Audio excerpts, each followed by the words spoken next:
Namaste, seekers of knowledge. Welcome to Ujjwal Bhavishya, your gateway to greatness. This is Gyani, your humble guide. Yesterday you learned to make a statement like, he is a doctor.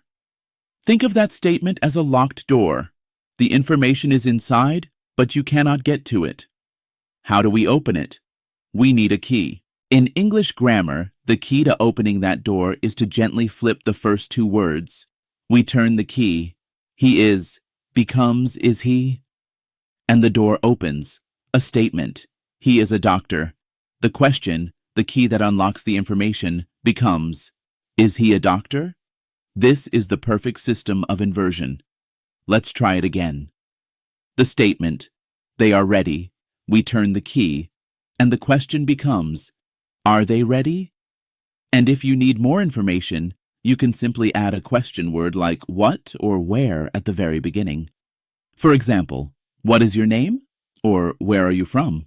You now hold the keys to ask any question about who, what, and where someone is.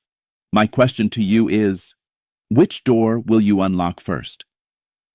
Thank you for your incredible focus today. The world is now a little more open to you. Keep learning.